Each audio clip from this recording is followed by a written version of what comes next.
सप्तम स्थान में गुरुदेव। गर्ग जी महाराज कहते हैं कि जिसके सप्तम स्थान में बृहस्पति ग्रह विराजमान हो वो राजा के समान सुख होता है, उसको अमृत के समान मीठा बोलता है, बुद्धिमान और सुंदर होता है। पत्नी या पति भी अच्छे रूप और पुत्रों का भी विशेष सुख प्राप्त होता है। ये सब फल जो शॉर्ट वीडियो में आपको बताते हैं वो पूरी तरह पुस्तकों के अनुसार है और भावाश्रय फल का अध्याय है, लेकिन हम लोगों की चर्चा करक लगन की चल रही है, तो उसमें सप्तम स्थान में गुरुदेव का फल किस तरह का प्राप्त होगा वो चर्चा इसी वीडियो के नेक्स्ट पार्ट में करेंगे। जय माता की मित्रों, आज चर्चा करते हैं करक लगन में अगर सप्तम स्थान में आपके गुरुदेव विराजमान हो तो किस तरह के फल आपको प्राप्त हो सकते। शॉर्ट वीडियो हर लगन के साथ जब हम चर्चा करते हैं तो देते हैं और बहुत बार इस बात को हम क्लियर कर चुके हैं। आप देखना चाहो नहीं देखना चाहो कोई टेंशन नहीं है, आप केवल पूरी जानकारी रखते हो तो शॉर्ट वीडियो नहीं देखने से भी चलता है। और सबसे बड़ी खास बात है कि हम शॉर्ट वीडियो अन्य कोई चैनल पे, हालांकि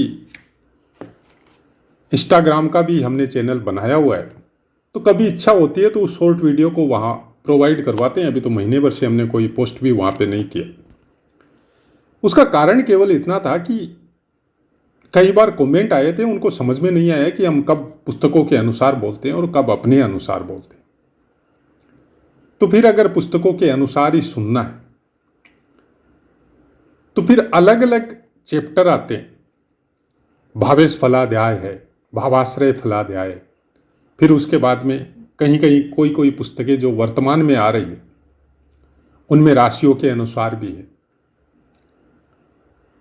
तो सबको सम्मिलित करके तो बता नहीं सकते, तो हमको सबसे अच्छा तरीका ये लगा कि भावेश फलाध्याय का जो पाठ है वो आपको शॉर्ट वीडियो में उस ग्रह से संबंधित आपको जानकारी पुस्तकों के अनुसार दे दी जाए, और उसके बाद में ये जो वीडियो है इसके साथ वो शॉर्ट वीडियो भी हम अटैच कर देते हैं और इसमें फिर पूरी जानकारी करते कि भावेश फलाध्याय के अनुसार क्या फल हो सकते, दृष्टियों के अनुसार क्या हो सकते,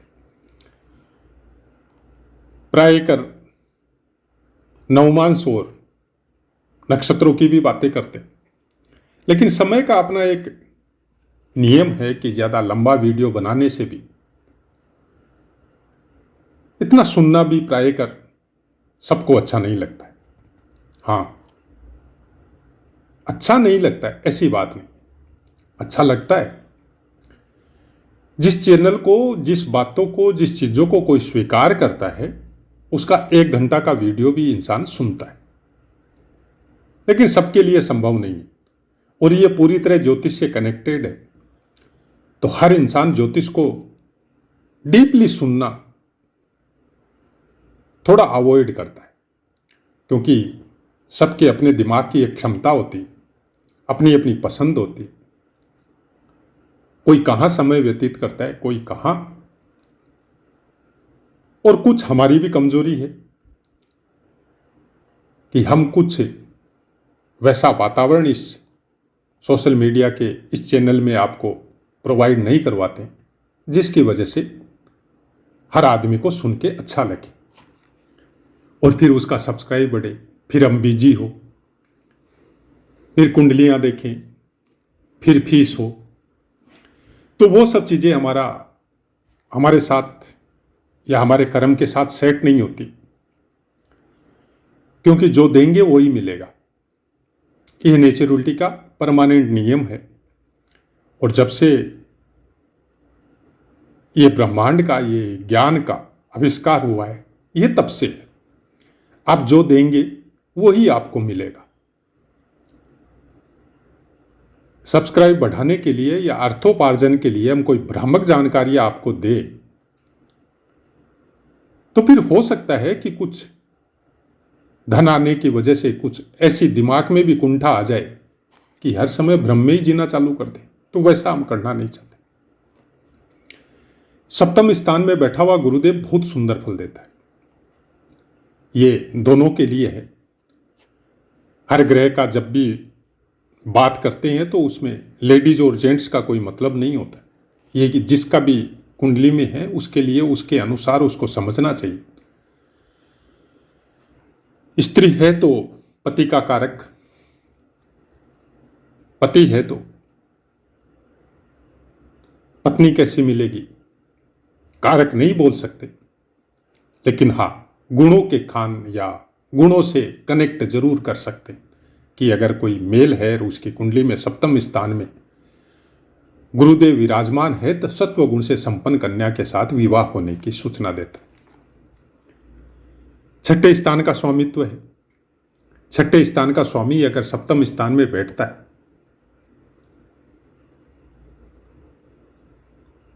तो छठे स्थान से कनेक्टेड आपको अगर देखा जाए तो छठे स्थान से द्वितीय स्थान में विराजमान होता है। भावत भावन सिद्धांत के अनुसार दूसरे से दूसरा, मतलब आपका अर्थोपार्जन का काम वकालत हो सकता है, डॉक्टर या वैद्य हो सकते हैं, या फिर ऐसा भी हो सकता है कि पत्नी के साथ ट्यूनिंग सेट नहीं हो, उसके साथ लड़ाई झगड़े हो, दोनों बातें हो सकती। यह डिपेंड करता है कि सप्तम स्थान का जो स्वामी है शनिदेव वो कहां विराजमान है और गुरुदेव के साथ उसके संबंध कैसे, बाकी ग्रह आपकी कुंडली में किस तरह के फल दे रहे। भाग्य भाव से एकादश है, भाग्य भाव का स्वामित्व है, तो फिर वही बात आती है कि आफ्टर मैरिज आपके भाग्य की जागृति होगी, आपकी सब इच्छाएं पूर्ण होगी। इच्छाओं में बहुत कुछ योगदान आपके भाग्य का होगा, हर चीज भाग्य से प्राप्त होगी।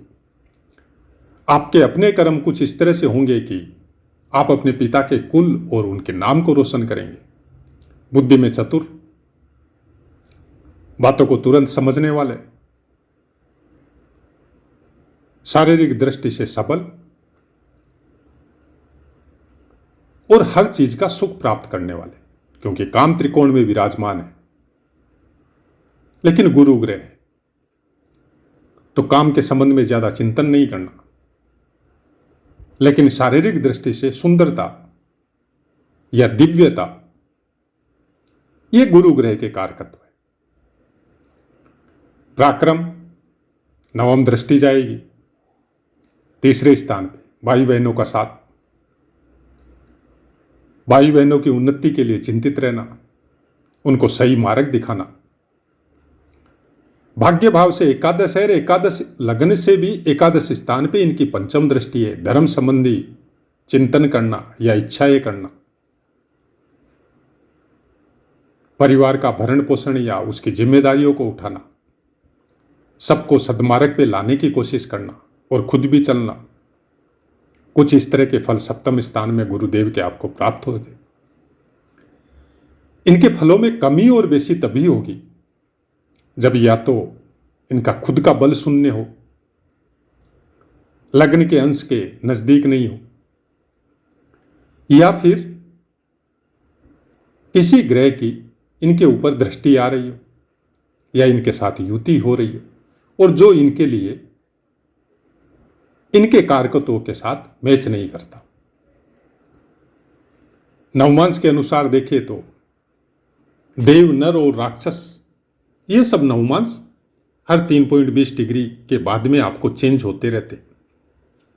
और नवमांश के विषय में जो देव, नर और राक्षस नवमांश जो लिखा हुआ रहता है उसके बारे में एक पर्टिकुलर पाठ हमारा बनाया हुआ है कि कोई भी ग्रह चाहे नीच अवस्था में हो, चाहे सुप्त अवस्था में हो, चाहे किसी भी अवस्था में विराजमान हो, लेकिन उसकी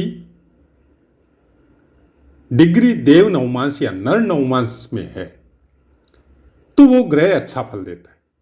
और खासकर नर नवमांश में, मनुष्य नवमांश में रहता है तो मनुष्य के अनुसार ही फल देगा, कभी अच्छा कभी बुरा, पूरी तरह भौतिक जगत से कनेक्ट करके रखेगा। लेकिन देव नवमांश में अगर कोई ग्रह रहता है तो हमेशा लोगों की भलाई के लिए सोचेगा, अपना स्वार्थ आगे नहीं रखेगा कभी भी। दुश्मन भी अगर कोई राय मांगने आएगा तो उसको सही राय प्रोवाइड करवाएगा, अपनी दुश्मनी वहां नहीं दिखाएगा, गलत रास्ते पे नहीं भेजेगा। ऐसे इंसान संत प्रवृत्ति के होते हैं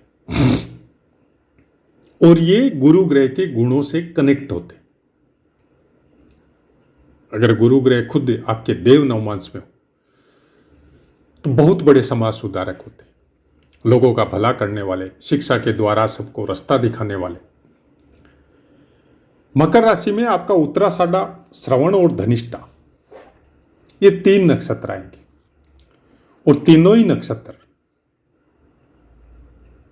में गुरुदेव का फल कभी खराब नहीं होता। तीनों में ही प्राय कर अच्छा फल देते हैं और उसमें सबसे अच्छा फल आपको उत्तराषाढ़ा में देखने को मिलेगा, मतलब 10 डिग्री तक सूर्य के नक्षत्र। ऐसा इंसान जिंदगी भर अपने आप को खोजने में लगा देता है, खुद को खोजने में। आपका भला करेगा, सब सेवा करेगा, सब में प्रभु का वास देखेगा, लेकिन चिंतन अपने भीतर करेगा, संत प्रवृत्ति का होगा, कुछ अलग तरह का इनका चिंतन चलेगा जो भौतिक जगत के प्राणियों को प्रायकर समझ में नहीं आएगा।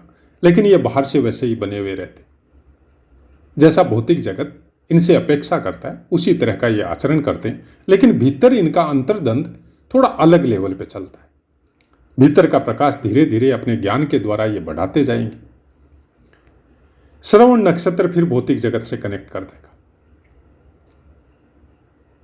फिर वो सब जो शरीर की अवस्था के अनुसार जो सुख प्राप्त करने चाहिए, अपने आप को समाज में ऊपर उठाने के लिए, अपने ज्ञान के द्वारा सब कुछ प्राप्त करने के लिए, वो सब कर्म करेंगे। धनिष्ठा नक्षत्र का अपना एक अलग गुण है, उसमें ज्ञान के साथ साथ बल की भावना, अधिकार की भावना भी देता है आपको। तो ये सब बातें नक्षत्रों के अनुसार भी समझनी चाहिए, नवमांश के अनुसार भी समझनी चाहिए, क्योंकि लग्न कुंडली आपको ये प्रथम दृष्टि से देखने में ये लगता है कि ये ग्रह अच्छा फल देगा या बुरा फल देगा, लेकिन हकीकत में वो क्या देगा वो नवमांश कुंडली बताती। तो आशा है मित्रों पाठ समझ में आया होगा। अब अपनी वाणी को विराम देते हैं, आपसे आज्ञा लेते हैं। जय माता।